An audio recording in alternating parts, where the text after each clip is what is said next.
Hello, everyone. Welcome back to Counselor's Couch 101. I am Jim Stump. If you'd like to communicate with us, leave a comment down below or send us an email at counselorscouch101 at mail.com. Just mail.com. Speaking of emails, the other day I got an email from a lady asking me about repetitive behaviors, how to get them to stop. She said her son was constantly picking at his fingernails. What he was doing was he's pulling the skin, irritating the skin and then pulling it off.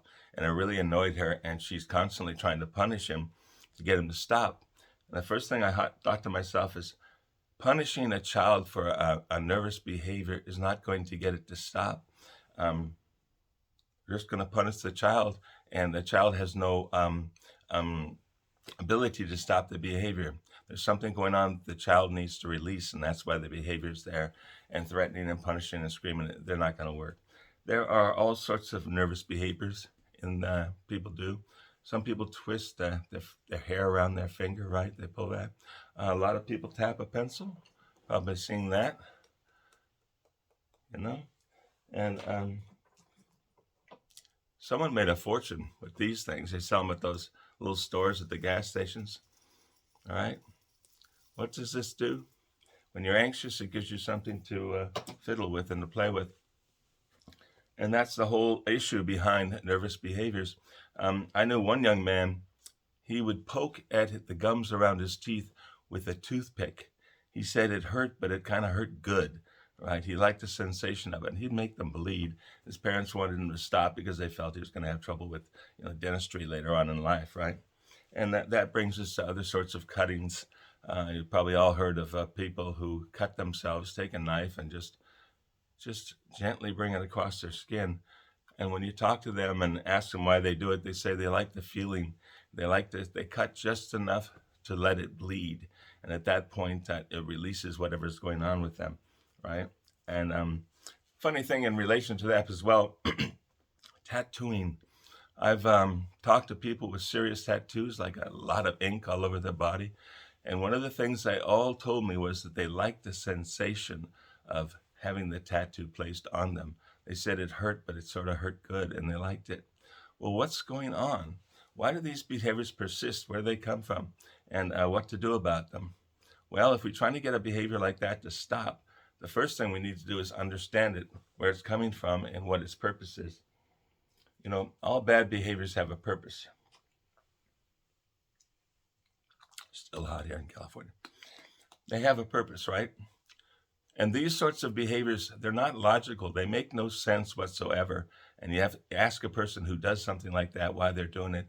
They probably can't tell you. They just say it feels good or something of that sort. But think of it like a volcano. When a volcano lets off steam, it erupts just a little bit. It's like a geyser comes out. It's just letting off pressure inside the volcano so that it doesn't explode. That's what these nervous behaviors do. That's the benefit to the person who has them. You ever see someone who's worried about an outcome or worried about something in life, something they have to do, and they pace up and down? As illogical as it sounds, they feel like they're doing something when they pace, even though it has no benefit to whatever it is they're worried about. It feels good to be moving. It feels like they're taking action. And what are they taking action against? They're taking action against the anxiety that is driving the behavior. That's the whole deal. If once we understand what the anxiety is, we can get the behavior to stop. The behavior is just a way of releasing some sort of anxiety. So how do we find out what the underlying anxious cause is? Sometimes we can get to it by talking with someone, going back through their history and their experience and so on and so forth. If we can locate it that way, well and good. Oftentimes, the feeling is mixed up in emotions, and there are no words, and there is no beginning or end to that. It's just in there somehow, and they don't know how, they don't know why. So how do we get at that sort of condition, that emotional need for release that we can't identify, we can't put our finger on, we can't draw it to the surface? There have been a lot of new techniques in the last few decades of how to reach into an anxiousness that can't be dealt with through talk, how to get it to release without going in there and identifying what it is. Now I'll probably get shot for this, but I think of all these new techniques. I think they date back to the beginning of psychotherapy. Before Sigmund Freud, there was a doctor named Mesmer, and he would do experiments with people. Basically, he was trying to hypnotize them. And by hypnotize, I mean he was trying to get them to relax to a deep level so they could access whatever it was that was bothering them, right? And maybe he'd put up a wheel up in those spinning wheels, maybe something like that, to get people to relax and able to experience the feelings that they're feeling without having to go through the logical way of identifying where it's coming from and what's causing it. They used to say that he mesmerized them. That was his name, mesmerized. And that's where Freud started his theory of psychology. He started with mesmerizing. He started with that level of hypnosis, and he went on from there, and he discovered, or at least he theorized about the reasons for behavior, starting with that simple way of accessing a person's underlying feelings. What happens is sometimes when people are traumatized, we don't want to take them back through the trauma because that just re-traumatized them.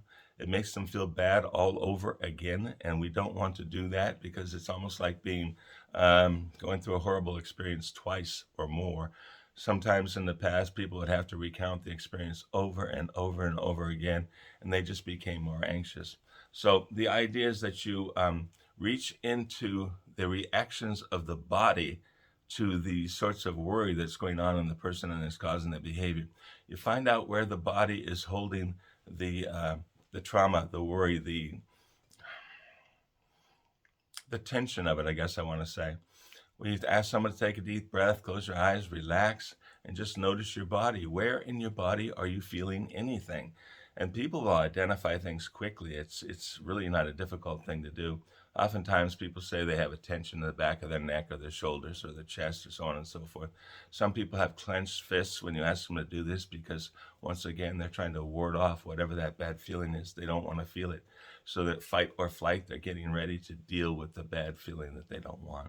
And so we identify these places in the body where the person is feeling something, and then we slowly get them to release that. We say, okay, let go of your fist. Consciously let go of the fist you're making. Relax your hand, relax your arm, and etc.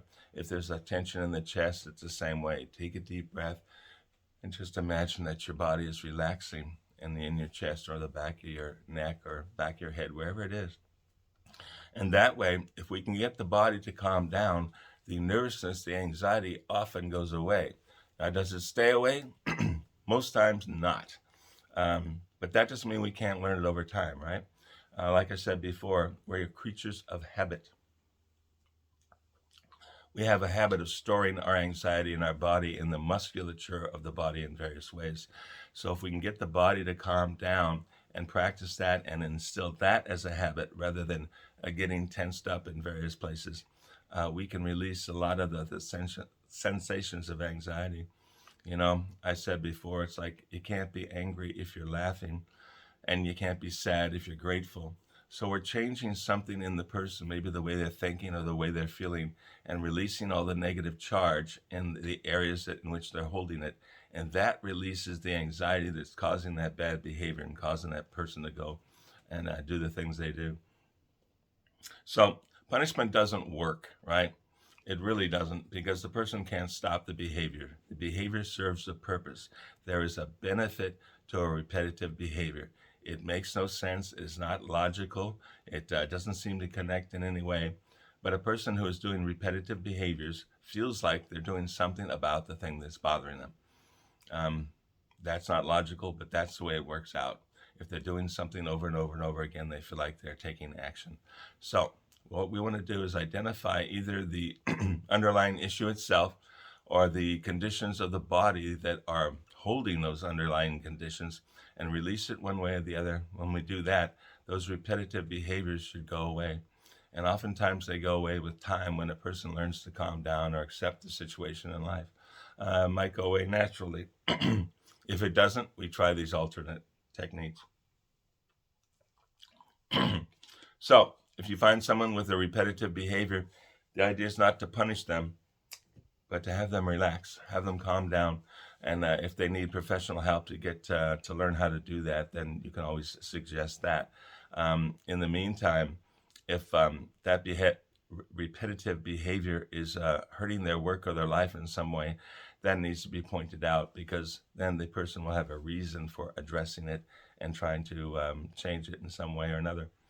I know that's a little convoluted sort of a description and discussion of the issue, which is very deep and very difficult. And by the way, very fascinating. Human beings are fascinating. Our behavior, all of us. Sometimes I look at something I did and I say, now, why did I do that?